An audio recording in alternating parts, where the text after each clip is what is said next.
Every Thursday morning at 9 a.m., we do our best to inform, entertain, and maybe even have a laugh or two along the way. And we try our best to keep you in touch with our communities because that's our job in this crazy industry of radio. It is the Our Town program. I'm Darren Swenson, the host, and the sponsor each and every week is Decorah Bank and Trust. Four guests, three interviews on the program this morning. We'll talk about the upcoming South Winneshiek bond issue referendum on November 4th. Again, absentee balloting available now for the November 4th general election. We'll talk to Southwind School Board members Wendy Mihm-Herold and Ron Hemesath about that upcoming vote. A lot of great things going on a regular basis with the Winneshiek County Celebration of Life. They have a White Sidewalls event coming up at the Hotel Winneshiek on November 7th. We will talk to Deb at Tekippe about all the great things going on with Winneshiek County Celebration of Life. Another great local organization is the Decorah Community Food Pantry. Their annual food walk will take place this Sunday. We'll be joined right now by Matt Tapscott and Nancy Ruen with the food pantry. They'll tell us about the food walk that's coming up this Sunday, and they will start the show. It's Our Town. It's brought to you by Decorah Bank and Trust, and you're listening to it on 94.9 and 99.1 The River. Coming up this Sunday, the annual food walk for the Decorah Community Food Pantry will take place. And here to discuss it is Matt Tapscott and Nancy Ruen with the Decorah Food Pantry. And Matt, we'll start with you. Tell us about this event, its mission, and its goals. Um, this is our third year for doing this community walk, Darren, and it really is a community walk. It starts at the pantry, walks down several of the main streets in central Decorah, open to everybody who'd like to participate. Ideally, our goal is to make people aware of food insecurity in Northeast Iowa, the number of people that are impacted, what exactly food insecurity is, and what it's not. Oftentimes people can, it's not starvation level hunger, it's food insecurity, not enough food to live a full and active, healthy life. This is a great opportunity for folks to visit the pantry, have volunteers and a couple staff members as well are here and will walk people through. It's an opportunity to build community for the community pantry. And Nancy, Matt just mentioned it's the third year of doing this event. How did you come up with an idea to have an event like this? And how much awareness have you been able to create through this event the previous 2 years? Well, the idea actually was brought up by David Scott, our treasurer, in coordination with Food Hunger Week. We decided it would be a good thing to help create awareness. We decided in conjunction with that week to sponsor it, and it has been very effective. The last 3 years, we've collected over 700 pounds of food, I think, each time, and close to $1,000 in donations. And we've had good comments from the participants. It's a way to get together and enjoy some company and a nice fall afternoon. This year, we're adding a soup sampling afterwards, and some sweet treats to continue our conversations and awareness. So that's something new that we're adding this year. All right, Matt, let's break down a little bit more. You touched on it during our first question, but the issue of food insecurity, let's define that a little bit more so people are aware of. I think it's one of those things people might be aware of it on the surface, but probably need a little bit more context in the definition. Please provide that for us. Appreciate that, Darren. Our pantry serves 200 families each week, Monday through Friday, which breaks out to between 850 and almost 1,000 family members every week. 52% of the folks that we serve are from here in Winneshiek County, and this is my third year as the director here at the pantry. Oftentimes people are surprised to hear that we have that kind of food insecurity in Winneshiek County particularly, but throughout Northeast Iowa. And food insecurity, as I said a few minutes ago, is not starvation generally, not starvation level hunger, but not having enough food in your household to live a full and active life. And there are about 14,000 people in Northeast Iowa that experience food insecurity. I'm sorry, there are about 45,000 people in Northeast Iowa that experience food insecurity.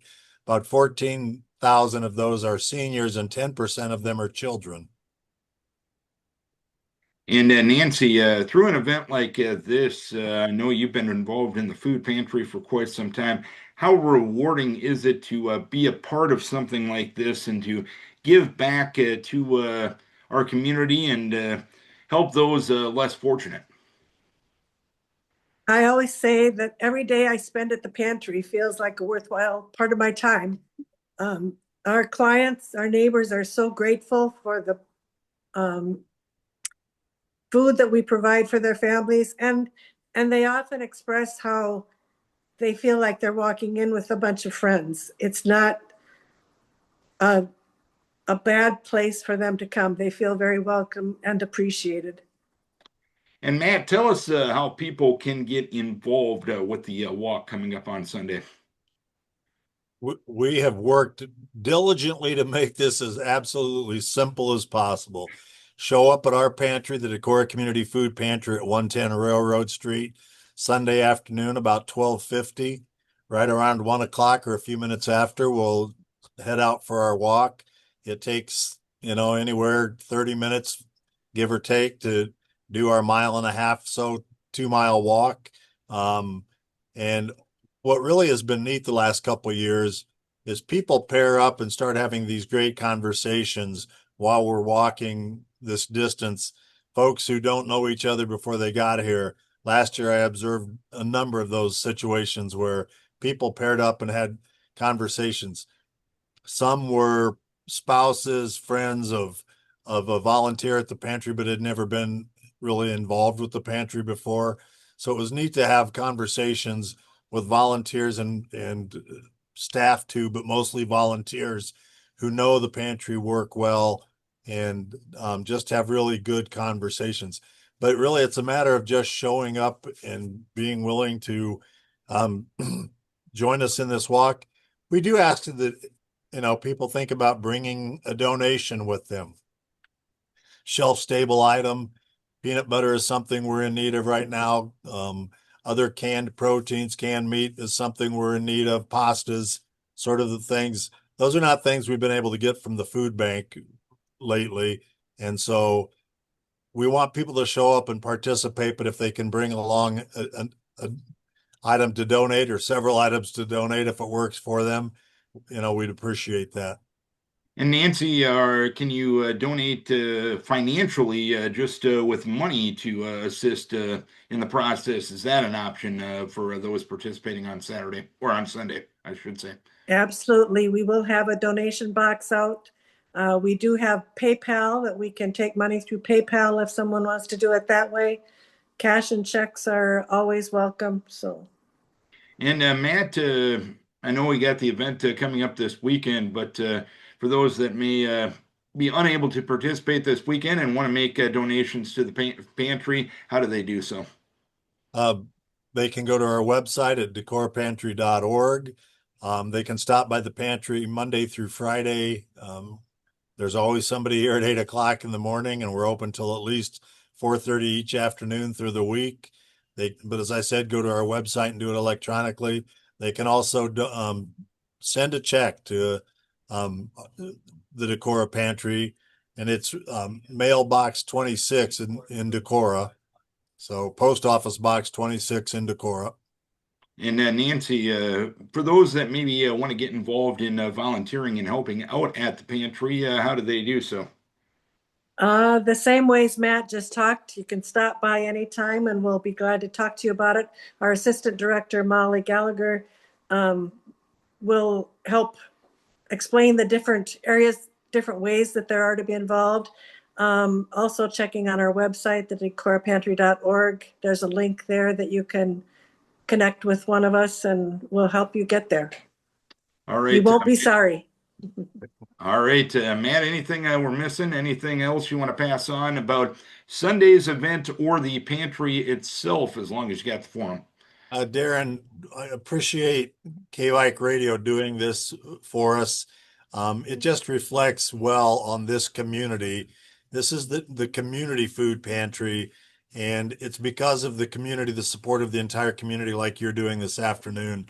It really is. It's a pretty amazing operation for a community our size to be open this many days. We're open 5 days a week, year round, and we have incredible support from all across the community, and we greatly appreciate that. All right, Nancy, I'll give you one final opportunity to invite people to the walk this coming Sunday.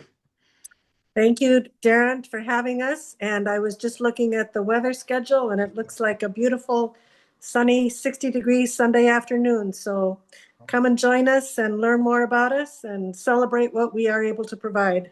I'm sorry. I was just going to add the forecast myself. You beat me to it. Well done there, Nancy. But Nancy and Matt, we thank you for taking the time to tell us about the Hunger Walk coming up this Sunday. We thank both of you for your efforts and what you do for the food pantry to make our community a better place. Thanks for the time, as always. Thank you, Darren. Thank you. Nancy Ruen and Matt Tapscott from the Decorah Community Food Pantry, the annual food walk coming up this Sunday at 1 o'clock. This young lady I get to talk to this morning, she's the best. I'm just going to call her the best because she's the best. Deb Tekippe joining us this morning, and she is going to be discussing the efforts of Winneshiek County Celebration of Life. It's been around quite a long time and has helped many people throughout the years. And Deb, before we get to talking about some specific events you got coming up, let's talk about the mission of Winneshiek County Celebration of Life. What's the mission? What's the goal of the organization? Good to be with you, Darren. Winneshiek County Celebration of Life has been around for over 25 years. And in that 25 years, we have developed several programs that are helping people in our community that are going through their cancer journey. We started out by helping people with mammograms who are underinsured or uninsured, and that program still continues. We help people in Winneshiek County who doctor in Winneshiek County or are treated at the hospital here in Decorah at WinMed for those that have cancer and are going through active treatment with our Fuel and Food for the Fight program. And what we do there, Darren, is we offer them $300 in gas cards and $200 in grocery cards to help them with some of the expenses that they're going through during their cancer treatment. And how long have you been involved? I know it's been quite some time. And how'd you develop an interest in getting involved in this organization? For a variety of reasons. My mom died of cancer at a young age. So I've always been interested in helping promoting cancer detection, that type of thing. And then at my work as a nurse at WinMed, I treated people with cancer. I was the supervisor in the surgery and infusion area where we did, we worked with oncologists and we did chemotherapy treatments. Also, I have family members that have cancer. And so I come from a variety of different angles and wanting to help people because I know what it's like to go through someone, to be with someone having cancer. And for people that want to get involved in this cause, you got an event coming up here in early November. Tell us about that.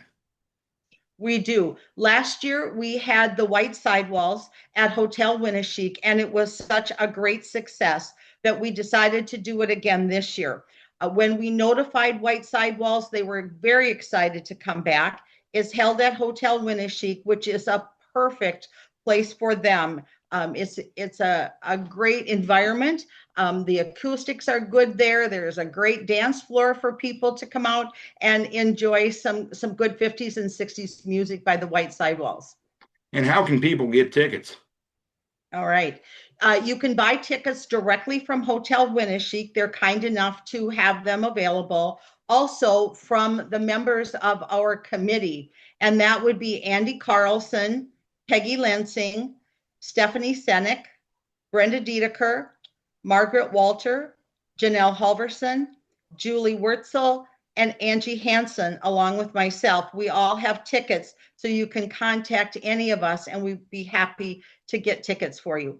There is a limit of 300, so get them sooner than later because last year we were full. So we want to make sure that people get their tickets early enough.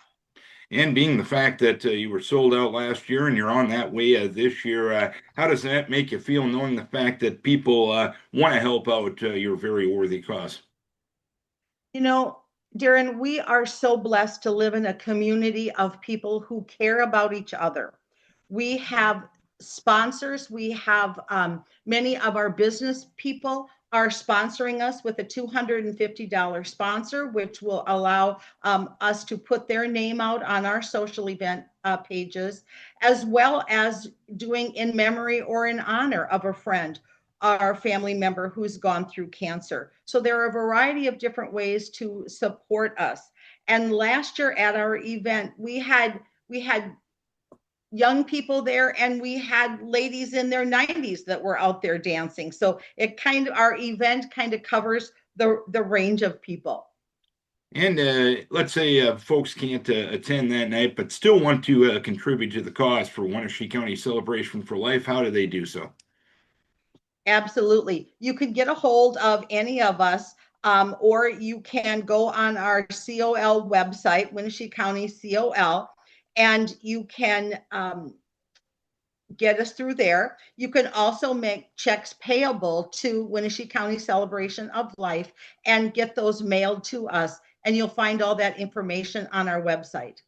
And how do you make the connection between your organization and those that are in need of the assistance that you provide?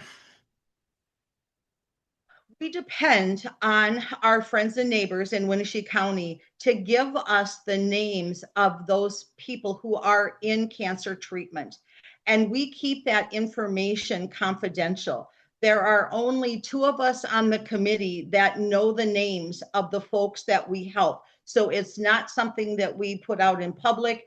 If someone sends us a request, then there's 2 of us that get the cards together and send those out. Mm-hmm. Awesome. It's great what you do. Deb, anything we're missing, anything you want to talk about that we're missing about the White Sidewalls event or anything else related to Winneshiek County Celebration for Life? The event of the White Sidewalls is going to be Friday, November 7th from 7 to 9 p.m. at the Steyer Opera House in Hotel Winneshiek. The doors will open at 6 o'clock. We also, which was very popular last year, are doing another cash raffle.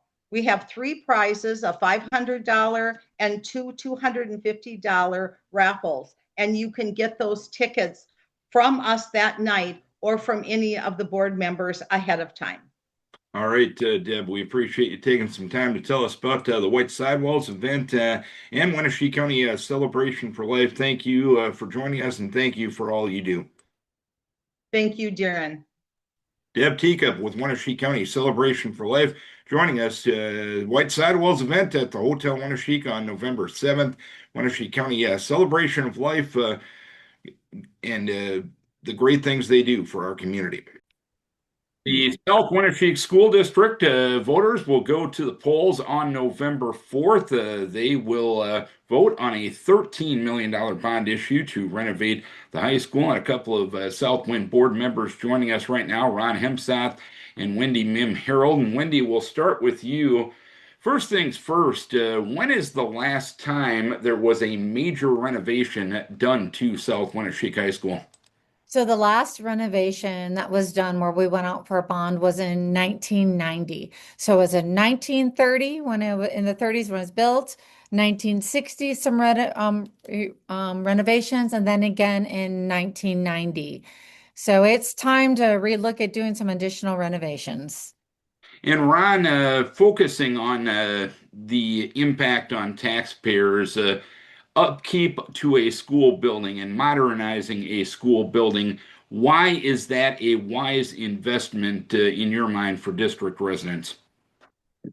Well, Darren, I guess to me it's important to keep everything updated. You know, we have changing needs, changing technology, and you know, different needs for students. And quite frankly, you know, we're just getting age on our original school there, and you know, it's like everything else. It either needs to be updated or replaced at some point.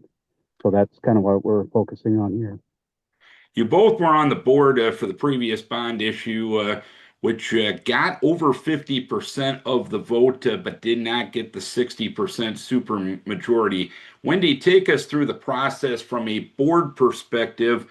What did you learn from that vote, and how did you proceed and eventually get to the point we're at right now? So one of the things that we learned very quickly with listening to the voters, they had a concern about what we were going to do with the existing school district. Because our last one was looking at relocating our school. And what we did learn is that there is really a cry out from voters that they want us to look at that existing footprint that we have. So we've addressed that by looking at taking a plan that we were able to be. Our architects did an amazing job of looking at how we can use our footprint in downtown Calmer and do the things that we wanted to do. So we've looked at all of that. So we're looking at taking out the 1930s part and then adding new. We also heard very loud and clear, continue to focus on our ag, focus on our auditorium, making sure that we're looking at our classrooms, continue to do that excellence in education. So we're looking at doing a STEAM lab, as well as having collaborative spaces and increasing our technology, making sure that we continue to look at our safety for our facility. And this would totally be one entrance, not multiple entrances into our school district. The other thing that we learned is the voters wanted us to really make sure that we looked at financially what we could afford. So since we've had our last bond, we've already instructed our superintendent to start saving some money, continue to do all the updates that we needed to do on our elementary and middle school, and then also sock away some of the dollars that we can. So we're going to have a little over $2 million that we're going to be able to put towards this project, making sure that we look at what is the most cost-effective way that we're able to do it. So we went to a $24 million total cost, but we're looking at a $13 million bond because we're looking at using sales tax money that we saved and then going out for that bond to the taxpayers in the South Winneshiek district. So we really looked at a conservative approach to make sure that we do what we need to do to make sure that we've got a great school now, but we need to do better for our students. And so that's the approach that we've been working on for the last several years. And we feel at this time is the right time to move forward. And Ron, I'd imagine from the outside looking in, after the previous bond issue, when you got a majority, didn't get the supermajority, but got the majority, there was maybe a little bit of temptation to put it right back out there to voters. Hey, we're close. We're getting this thing close. We're close to updating our facilities for our students. But how important was it to do it right rather than do it quickly at that point? Well, that's a real good question, Darren. So I think the way we looked at it was, you know, back in 21 when the bond referendum failed, we were looking at interest rates basically half what they are today, and it was a very changing climate then with rates starting to go up. Costs were really escalating, and it was just a volatile time as far as trying to go right back out and give concrete numbers. And so the board and the administration felt that you know, we just needed to put the brakes on and try to save some money and approach it down the road like we're doing this year. And related to this year's vote, Wendy, what will this renovation project all entail? So the renovation will focus on having our classroom spaces will be modernized, increased technology. We will have a STEAM, science, technology, engineering, agricultural, business, arts, and math center. And then we will also make sure that we will have additional gym space. So we'll have a modernized gym. So we'll have 2 gyms. And also with a community walking track, that's one of our goals, is to be able to open up our facilities to our communities when they're not being in use with our students. We're also focusing really on updating our HVAC system, all of the internal works that has to be done no matter what anyway. So that's part of that. And continuing to look at, right now, we have our cafeteria study hall are all together. So we're going to be able to have a cafeteria that will be right when you come into the facility, which will make it easy access, but also to be able to have 1 lunch period versus having 4 lunch periods. So that will maximize the time for our students so that they can continue to take, especially in our high school, junior and senior year, seniors, close to 90% of our seniors are taking concurrent enrollment college level courses at NICC. So that allows for more flexibility in the academies to go out and timing in between. So it really maximizes the time, easier to schedule for our students. So those are just some really high level, but there will be a lot of modernization. We'll be doing some updating in our auditorium, in our band room, making sure that we have another wrestling facility. We have a very strong girls and boys. And so having that separate practice rooms and the ability to have that so our students can get home earlier at night instead of having to come early morning and late nights. So just the use of our facility and efficiency of our facility will be a big time saver in getting kids home to their families at earlier times. And Ron, Wendy just touched on the community use, and I think sometimes from the outside looking in, we think as a school district at its own, as a little bit of its own entity rather than an entity of the community. How important was putting spaces in there that the community can use as part of this renovation project? Well, it's it's a good thing. I think it just shows the people that they're investing in this project, and it allows them the ability to access if they're interested in doing so. So I think overall, it's just trying to make people feel like they're part of their investment. And Wendy, should this bond issue pass, will the district have the ability to keep classes going in the high school as well as possible without too much of an interruption? Yes, our goal is to be able, it's going to be tight and it won't be easy, but our goal is to be able to, how we'll do it in phases so that we can utilize some existing space that we haven't been able to use. So we'll be updating some of our, where our exercise area is. We'll get that into classrooms. So the phase is how we're going to be able to do it. We believe we're going to be able to make it work. And then if not, we will find some alternative classroom space so that it will not be interruption to the students. They will still continue to have their classes. We have we have a cafeteria in Oshen. So if we have to bring food from Oshen to Camer, we'll be able to do that. So we, Brennan Williams, who is our principal, is amazing, and he's done a lot of thought around this and really believes with working with the architect that we can make this work. And Ron, let's discuss the tax impact of a positive vote on November 4th. Everyone's obviously looking at their own bottom lines, but at the same time, everyone wants a quality facility for education in your community. How will a positive vote impact, shall we say, the average taxpayer in the Southwind School District? So I guess the simple math, or the simple way to look at that, Darren, is when you look at your real estate tax statement, you go to the taxable value and take that times the 270 per thousand. So for example, most farm real estate, I guess being a farmer, I'll just use that as an example. We have relatively high farmland values in our county. The state looks at that differently as far as our assessed values are one value, and then the taxable value is what taxes figured on. So I think the average acre of farmland in Winneshiek County has a taxable value of somewhere around $1,100 per acre.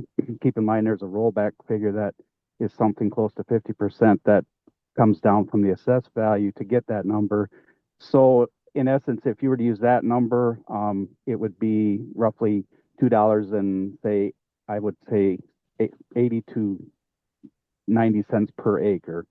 So on a 160 acre farm, let's just say you'd be looking at about $400, $400 per year.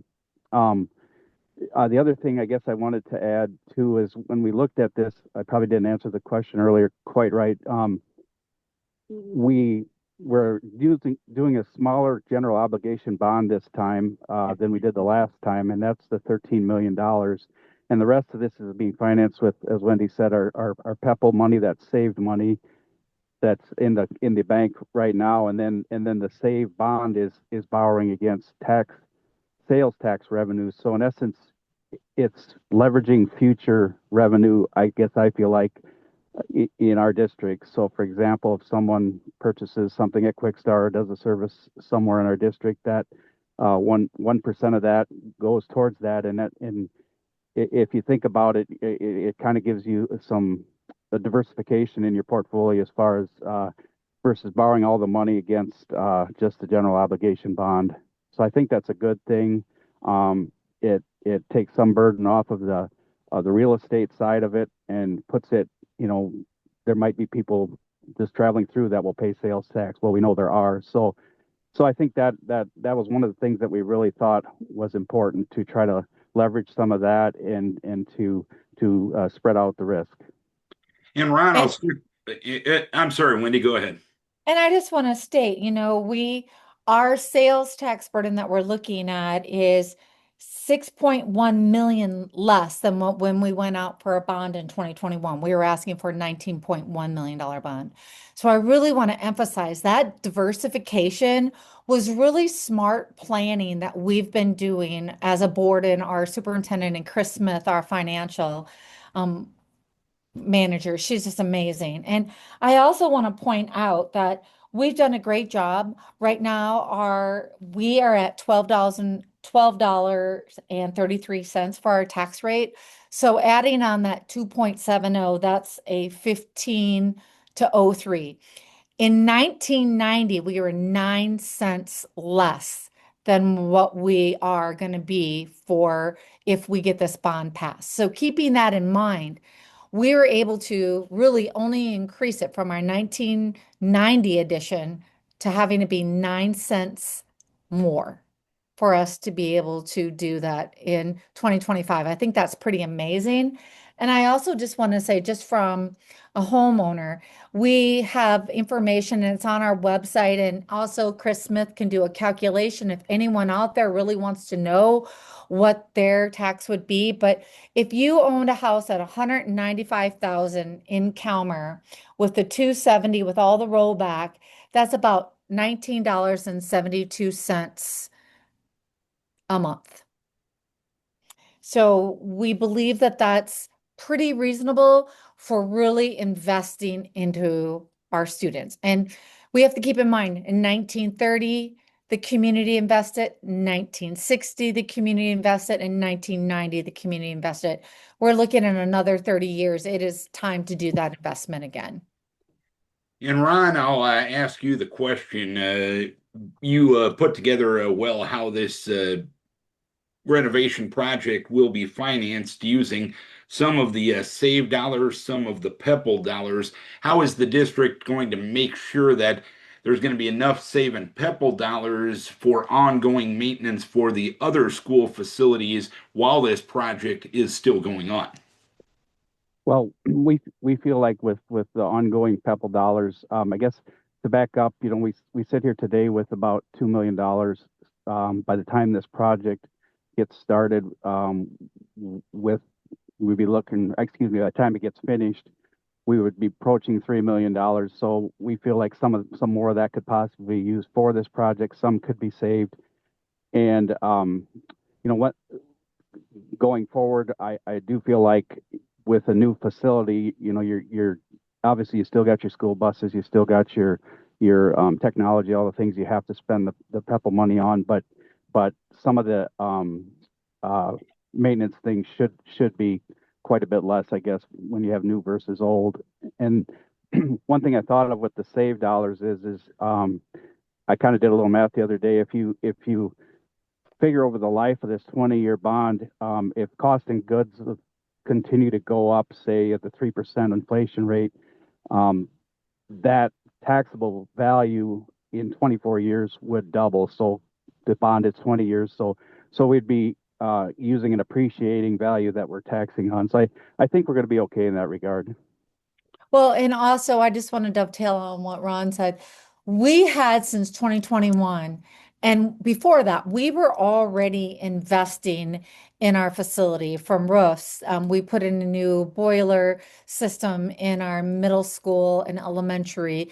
We've redone the roof there, did advancements to this classrooms and the ceiling. I mean, we have continuously been very smart with our planning and doing some fiscal forecasting. So we feel very strongly that we're not putting ourselves at risk financially to be able to continue to do our continuous maintenance. Wendy, I'll ask you, what if this bond issue doesn't pass? There's still some work to do in the district. How will that get done?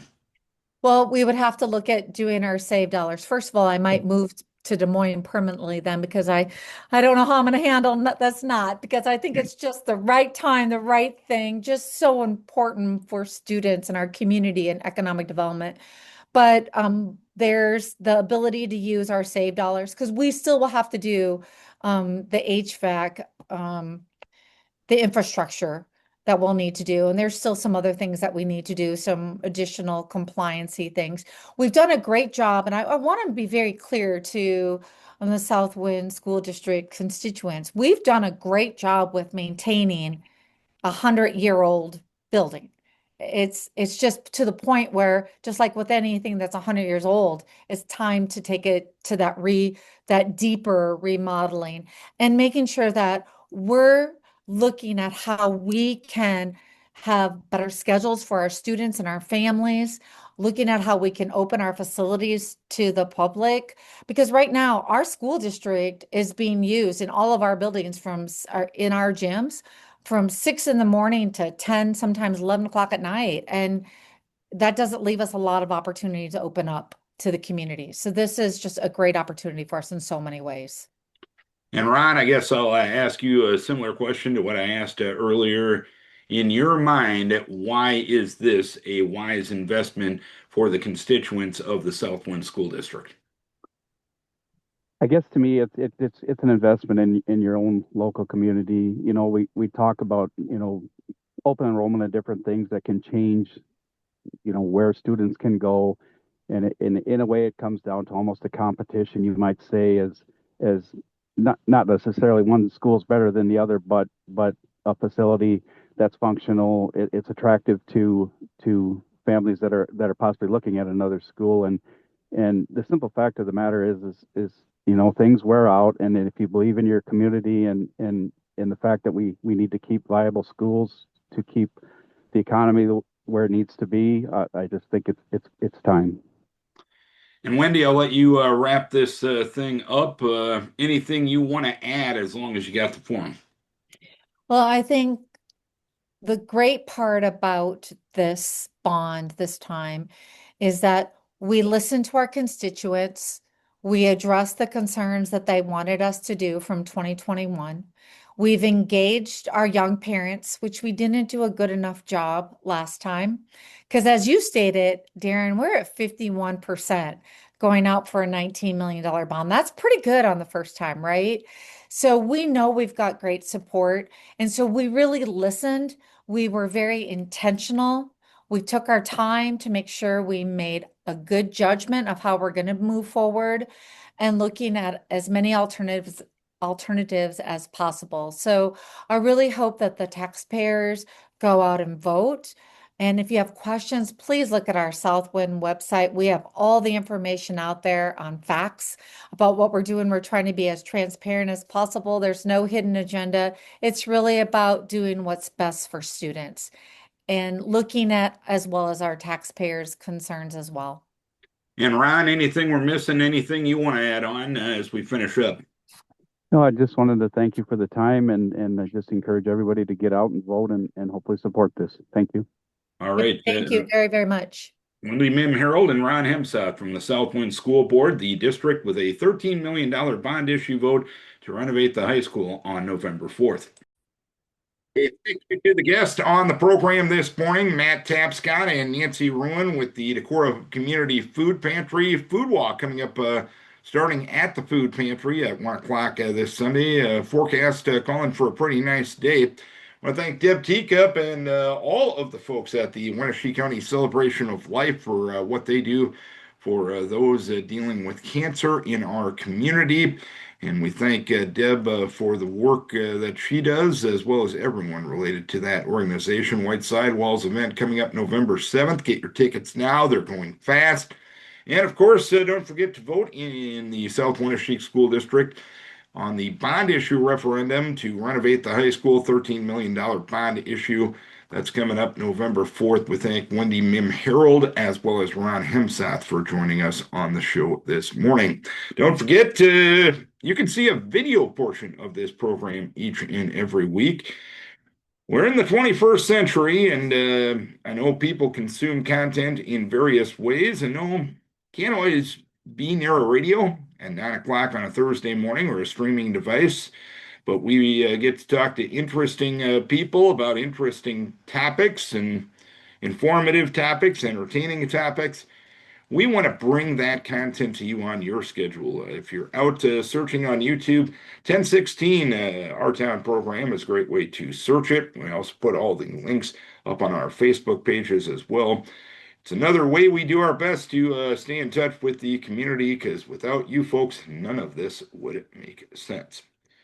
Again, thanks to our sponsor, Decorah Bank and Trust. We thank our guest as well, and we thank you, that's right, you, for tuning in, for logging on, or for watching Our Town on 94.9 and 99.1 The River.